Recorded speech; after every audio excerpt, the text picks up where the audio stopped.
She claimed she was leaving me for someone wealthier. Over our final dinner, I simply smiled, dropped $340 on the check without blinking, and walked out into the cool September night. A month later, standing inside a sterile courtroom, she discovered the staggering reality of what I had been building in total secrecy while she was busy planning her escape. The look on her face when the judge read the true numbers was worth every second of patience. My name is Holden Davis. At 44, I work as an aviation safety consultant after retiring early from commercial flying.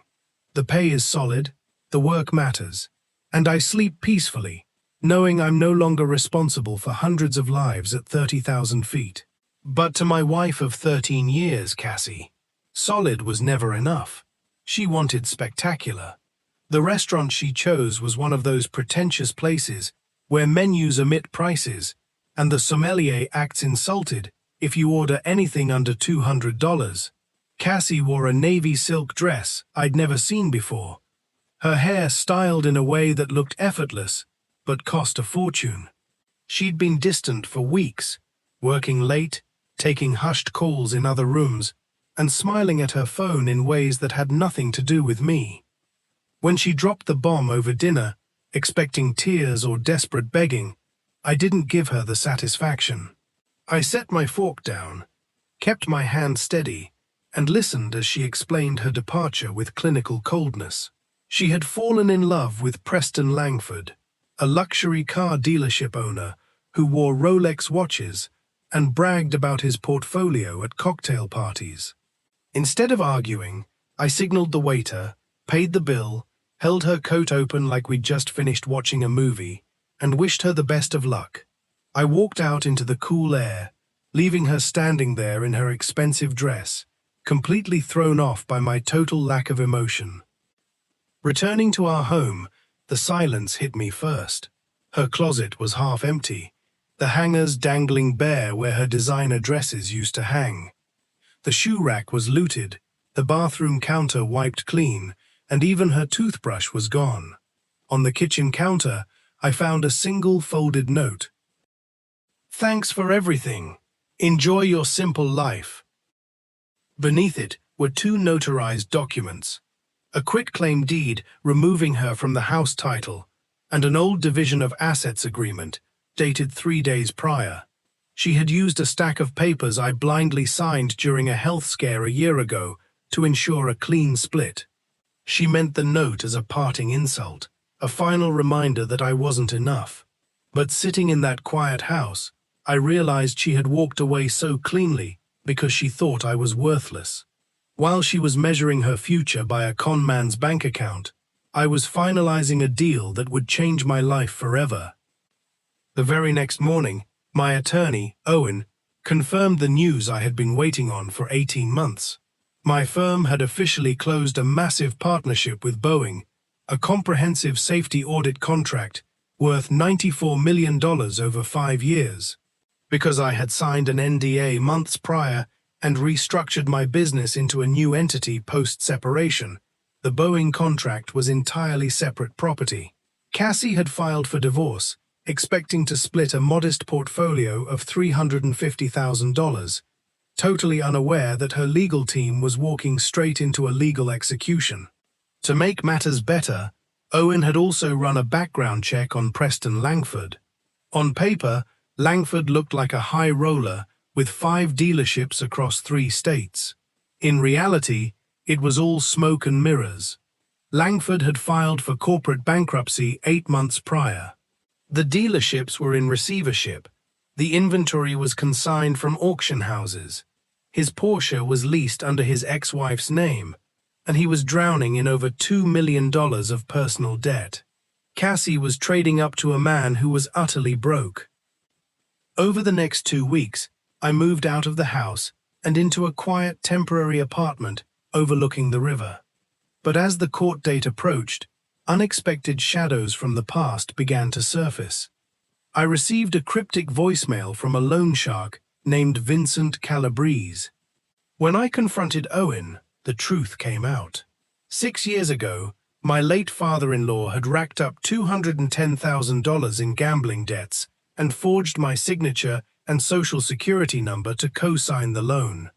After his death, Calabrese had spent years quietly harassing Cassie for payments.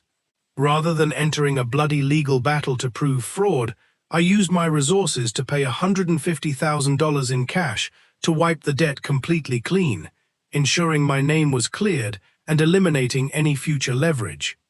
Shortly after, my sister Claire called to deliver another devastating revelation.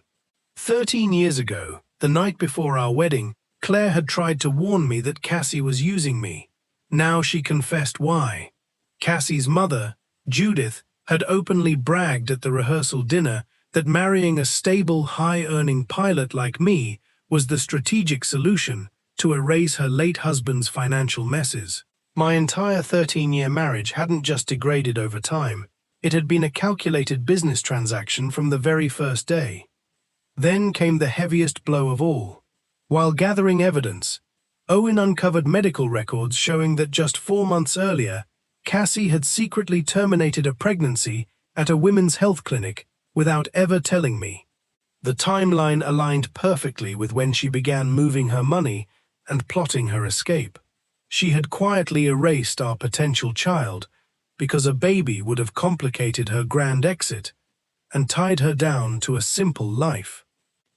The final nail in her coffin arrived via an anonymous package containing a thumb drive. It held bank statements showing Cassie had hidden $47,000 in unreported consulting fees from her mother's real estate business over the last 18 months. Tax fraud, pure and simple. It also contained photographic timelines of her affair dating back nearly a year, alongside a clear audio-video recording of Cassie and Preston in a hotel booth.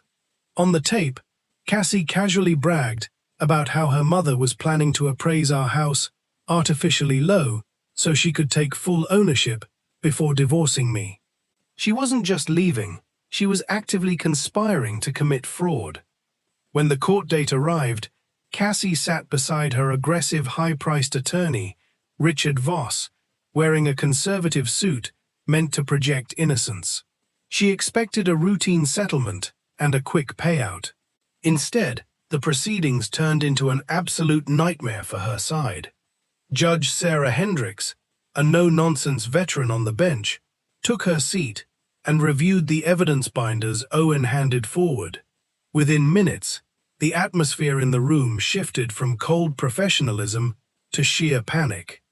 The judge systematically called out the evidence line by line: the hidden $47,000 in income, her secret year-long affair, and Preston Langford's actual negative net worth of -$2 million.